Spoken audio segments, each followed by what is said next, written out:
بسم اللہ الرحمن الرحیم۔ آیت میں کیا ہے؟ تبارک الذی بیدہ الملک، پاک ہے وہ ذات جس کے قبضہ قدرت میں ملک ہے۔ اس کا مطلب کیا ہوا؟ ملک اللہ کا ہے۔ اب اللہ کسی کو وزیر اعظم بنا دے تو دوسروں کو بلیک میلر نہ کہے۔ میں نے تو جملہ کہہ دیا، آپ نے سن لی۔ کراچی میں تقریباً 25 مقامات پہ دھرنے تھے، تو ہم سب جگہ ہی روزانہ تھوڑی تھوڑی دیر جا کے تقریریں کر رہے تھے، اسی لیے آواز پہ بھی اثر ہے۔ میں نے ابھی ڈاکٹر عاصم صاحب سے کہا کہ مجھے کوئی دوا بھی دیں۔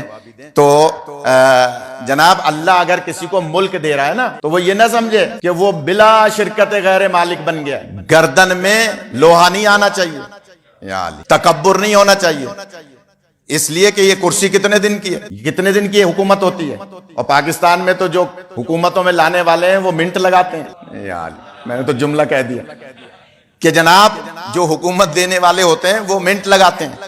لہٰذا ایسا نہ ہو کہ جناب آپ کا یہ تکبر جو ہے وہ دھرا رہ جائے۔ اللہ قرآن میں فرماتا ہے، جو لوگ بھی یہاں بیٹھے ہیں جو مثال کے طور پہ مجلس کی رپورٹنگ کرتے ہیں، وہ یہ بات ہماری پہنچائیں حکومت تک، اور وزیر اعظم کو بتائیں کہ یہ زندہ قوم ہے، یہ قوم مردہ قوم نہیں ہے۔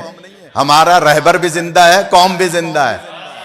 اور فرما رہے، بہت دکھ ہوا کہ اگر سربراہ مملکت سوچ سمجھ کے بیان نہ دے تو نیچے والوں کا کیا عالم ہوگا؟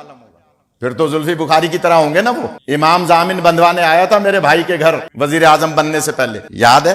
باب العلم آئے تھے اور باب العلم کی زیارت بھی کی تھی، لیکن بیگم نے سنا ہے، ان کو کہا ہوا ہے کہ کسی میت میں نہیں جانا ہے آپ نے۔ ہاں، یہ بات اخبار میں آئی ہے کہ بیگم جو پیرنی ہے اس نے کہا ہوا ہے کہ آپ نے کسی میت میں نہیں جانا ہے۔